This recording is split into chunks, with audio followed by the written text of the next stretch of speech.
about a half-mile offshore, working with a very attractive partner that Marine Land of the Pacific had assigned to me. We'd finished our job, and we'd even found some abalone for our lunch.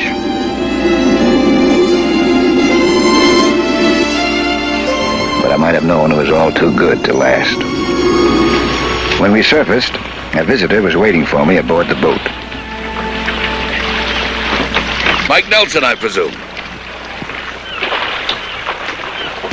I'm Louis Hale. This is a real pleasure. Miss Edwards. Hi. Hello. Where's your diving line? The rest of your gear. Well, I run a skin dive. I wear this to keep in condition. You mean you swam all the way out here? Well, sure, that's not far. I'd say it was pretty far, especially swimming alone. Which brings me right to my point. I need a partner, you. It'd be a lot of fun. I have a lot of fun with my job now. Well, if my calculations are right, there'd be a lot of money in the deal, too. I'll make enough money. I'm perfectly satisfied. Well, wouldn't you like to at least hear my proposition? All right, let me haul in my net first, huh? We'll talk about it on the way in. No, I'm going to swim in. I need the exercise. I'll see you on the beach.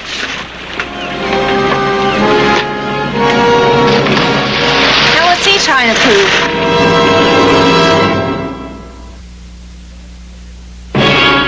10 minutes later, we were tying up at the Marine Land dock.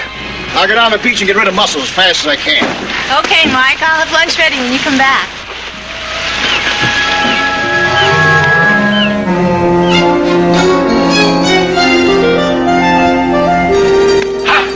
I feel great. That was a great swim. Yeah, you're quite a swimmer, aren't you? Only fair. Judo's a sport I really like. Did you ever try it? Huh? Oh, a little. Really? Let's have a go at it. Come on. Hey, wait a minute. I thought you wanted to talk. Sure, we can talk and have a little workout. Let's talk first. One for me. Mike, what would you say if I told you I hold the key to $1 million worth of sunken treasure? I'd say that's fine. And that you don't need me.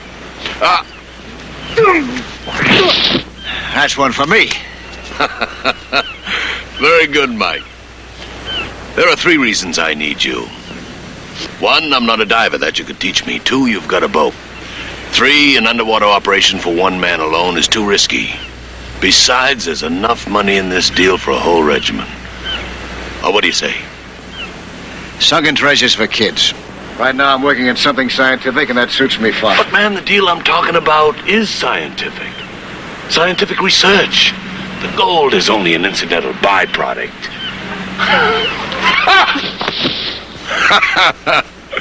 Hey, Mike, tell me, have you ever heard of Alfred Wegener and his theory on the moving continents? No. Well, Wegener's dead now. He froze to death on an expedition up in Greenland, a great loss to modern geology. Too bad. Just what has Wegener's theory got to do with your proposition? Well, Wegener established, by actual measurement, that all land masses are in constant motion, partially because of the centrifugal force generated as the Earth whirls through space. For instance, the ancient Egyptian pyramids, they're actually miles from where they were first erected. The Strait of Gibraltar is 3 times wider than it was, say, well, in ancient days. And America is 40 or 50 feet, as I understand it, farther away from England as recently as, say, 1920. These land movements are going on today. Intriguing, isn't it? Fascinating. You through with your little workout now? Oh, Mike, don't be sore. It was all in fun. What I'm really trying to say is that many long-sunken ships have moved from their original positions, and this bears out Wegener's theory. A lot of other factors to be taken into consideration, too, you know, like specific gravity, ocean currents. Very good, Mike, but I'm a mathematician. And all this data would go into my calculations, which I would feed into my computer. Computer? Yes, I have a portable one. Who ever heard of a computer leading you to a sunken ship? No one. But you see, this is my own secret invention. Well, are we in business? Are you willing to give me a little demonstration of this computer of yours? Oh. What kind of a demonstration? I was afraid that went down here right offshore about around 1897. Her bearings are well known to everybody, but no one's been able to locate her. There's nothing of value on it, but it might prove a point. You want to try it? Well, you give me the correct data for my machine, and I'll find it. And if I don't, I'll give up. How's that? If you do, you got yourself a partner. Let's shake on it. Oh, you don't. Last time I did that, you almost broke my neck. How about having lunch with me instead, huh? All right, that's a deal. I'll get my flippers and be right with you.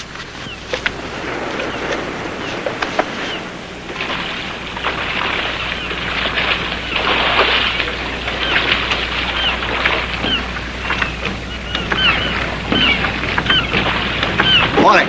Morning.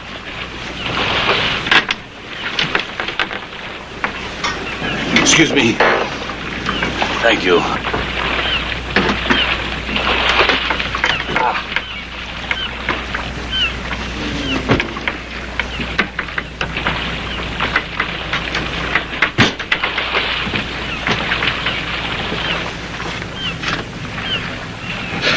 Well, Mike, this end goes into the water. This feeds directly into the box. That way, the data is fed directly into the machine. Oh, that's got a gadget. Now, look at that machine of yours, huh? I'm sorry, Mike. I'm afraid your curiosity is going to have to remain unsatisfied. You see, the best years of my life went into developing that machine, and nobody's ever going to have a good look at it. That goes for you too, partner. You mean I never will be able to see it? No. Sorry. Well, I'm ready to shove off whenever you are.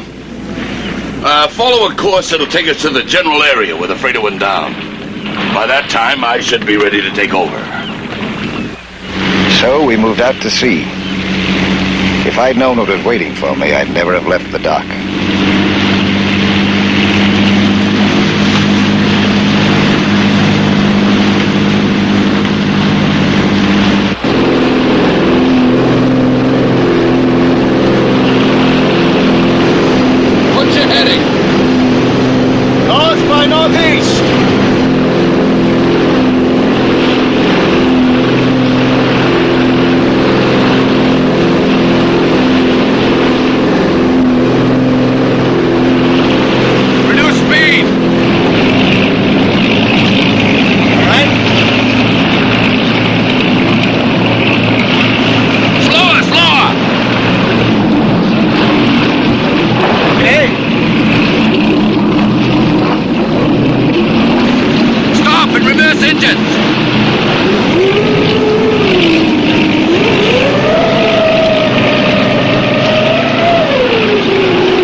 You gave me is correct. That freight ought to be right about here. That's 300 feet east of her last known bearings, according to my machine. It's about 80 feet to the bottom. I'll get my gear on and go down and see what's there. If anything. Thank you for the vote of confidence. I gather you don't think you're going to find anything. A lot of good men have tried and failed. And that freighter's been on the bottom for over 60 years. If you keep your eyes open, you'll find something. I'll give you a hand with your stuff. A few minutes later, I was searching along the bottom. I was sure that I was wasting my time. Then I found the anchor chain. I touched it, sighted along it. I looked up, and there was the freighter. I've never been as surprised as I was at that moment. A man with a theory and a gadget had found something that other men had been hunting for years.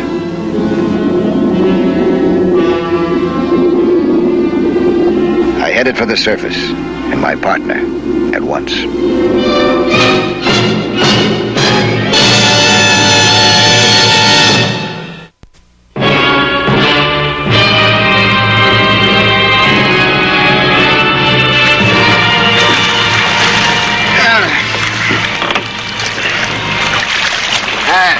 That machine of yours is pure magic. And you're a ringtail magician.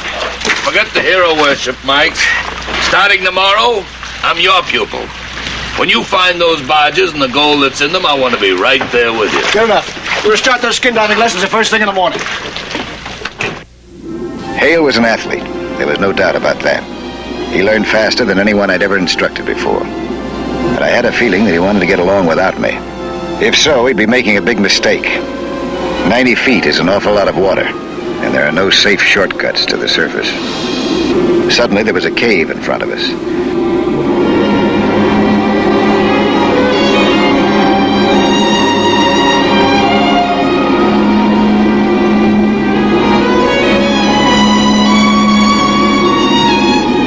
I motioned for him to stay out of it, but he went in anyway.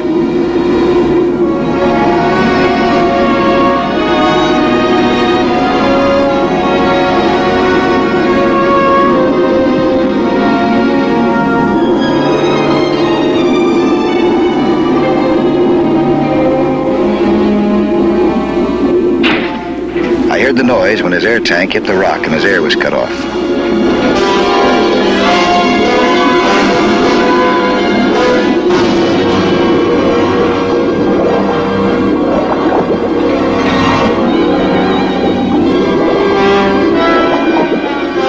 By the time I reached him, he was unconscious.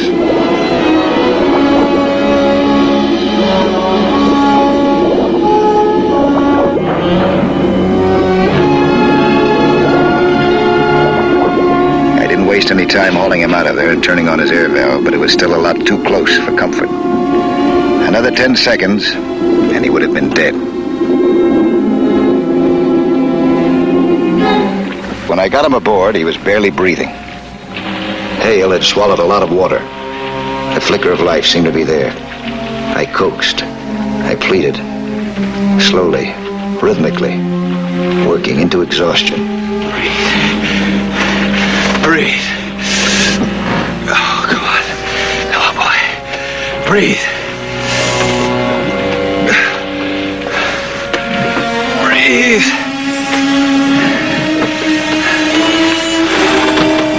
Breathe. Breathe, boy. Come on. Come on.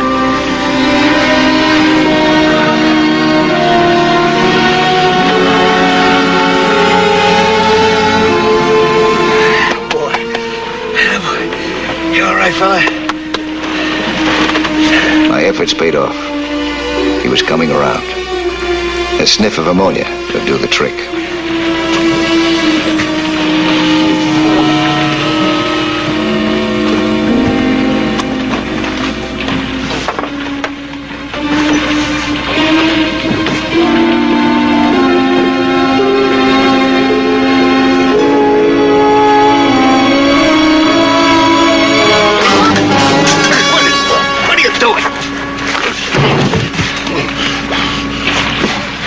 I thought you were trying to get into my...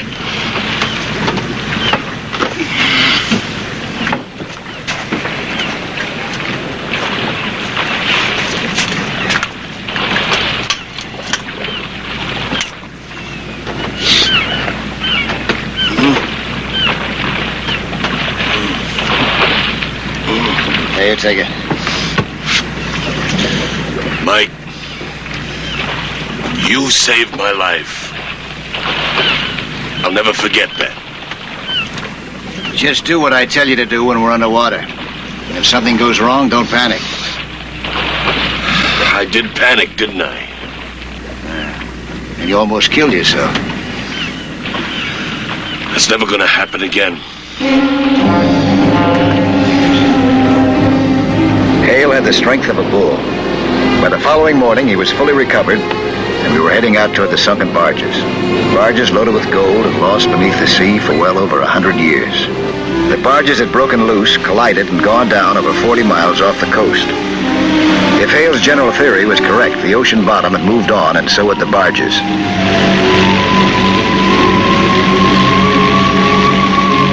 While we headed for the general area, Hale went through his routine of taking sights and fixes and reducing them to mathematical equations for his machine to digest. Hale had a busy routine, but I was beginning to get the funny feeling that a lot of it was strictly for my benefit.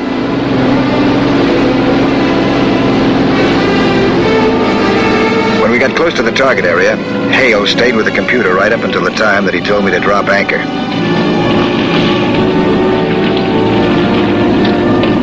we got into our underwater outfits and started the search.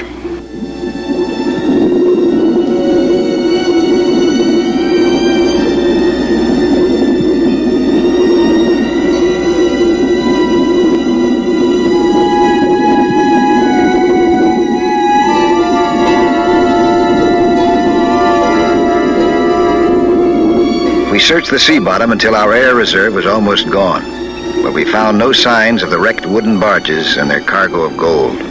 What we did find was a number of jettisoned oil drums, metal ones, and very definitely of the 20th century.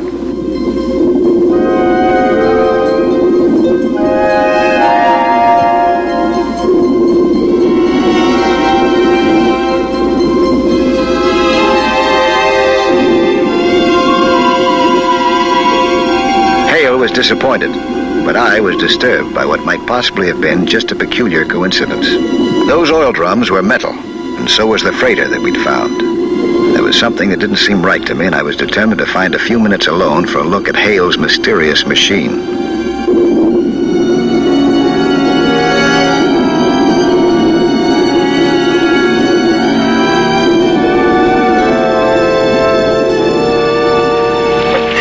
I can't understand it. Maybe your machine just goofed. My machine never makes mistakes. The data I fed into it must have been wrong. I'd better recheck my figures.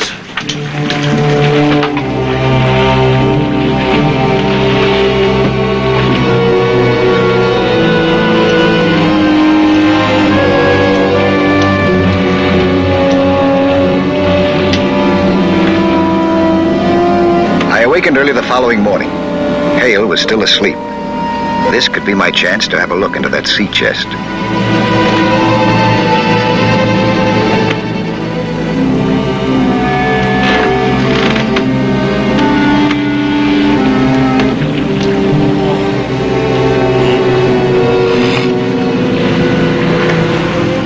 I reached for his keys.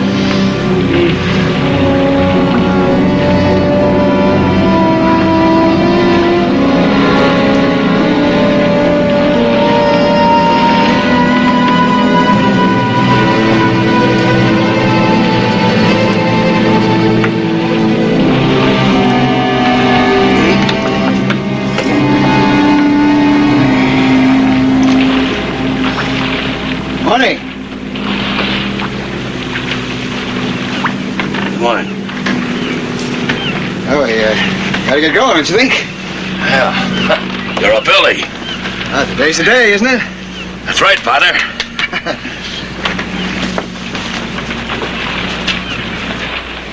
Hale made some new computations, and we were on our way again, trying to find the sunken treasure barges.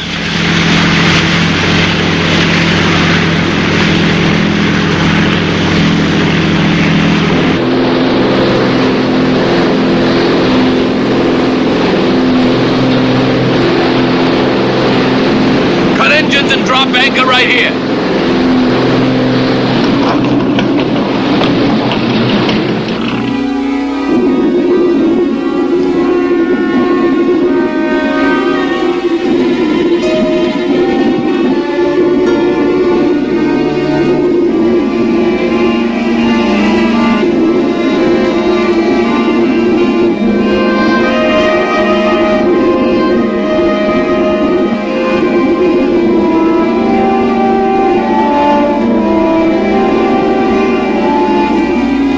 Plan, and it worked. I suggested to Hale that we split up, search in different directions, and then rendezvous back at the boat.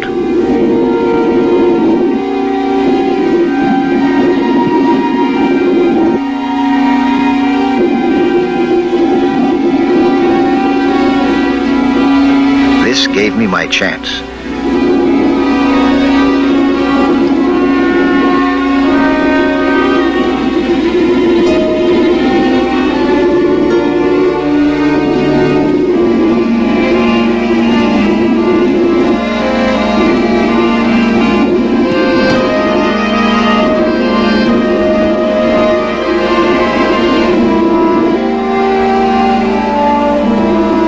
First objective was the drift meter hanging from its cable beneath the boat.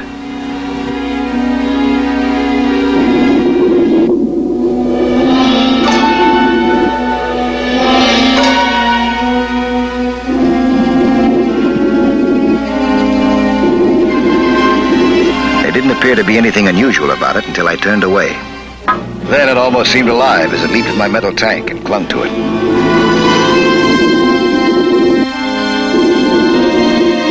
There was no doubt about the powerful magnetism the gadget was emitting. No matter how I turned my compass, the needle pointed toward it. Now I knew that Hale had lied to me. His machine was not a computer.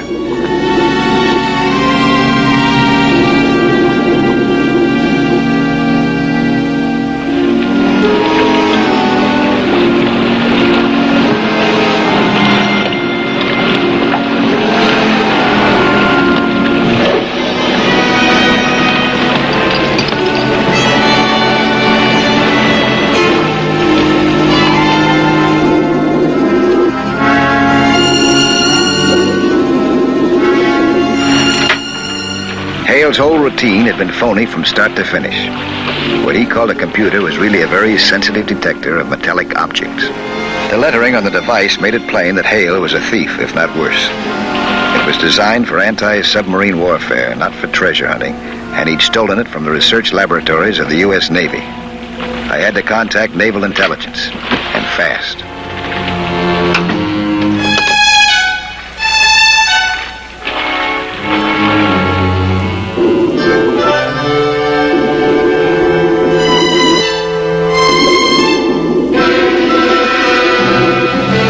In the meantime, Hale had found the barges, and he'd sent up a marker boy.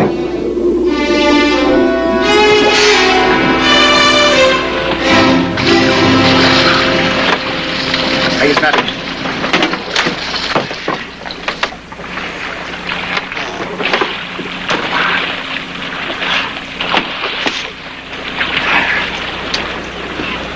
Well, I found it. We're rich, man. Rich! Oh, what's the matter, what is it?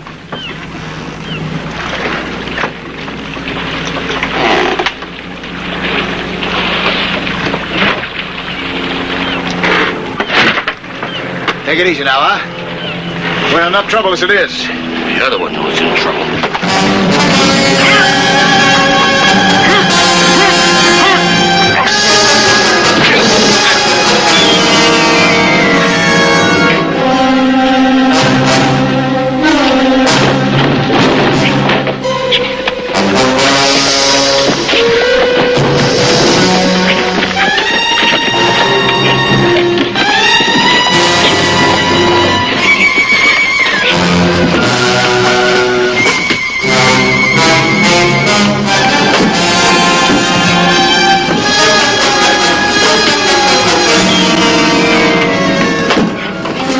In my backyard for a change, a partner.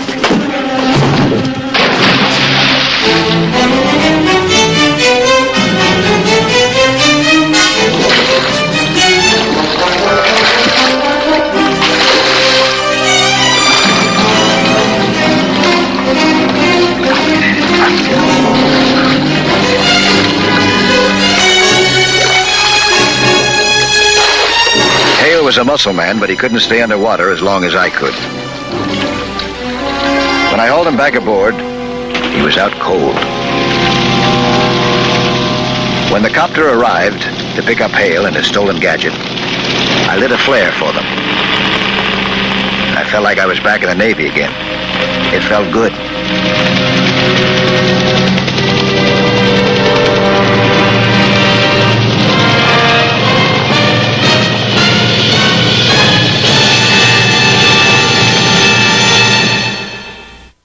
Hello there. I'm Lloyd Bridges. You know, 3/5 of the world is covered by the sea. And how little most of us know about that underwater world. Go below with us again next week, huh? For another thrilling adventure in Sea Hunt.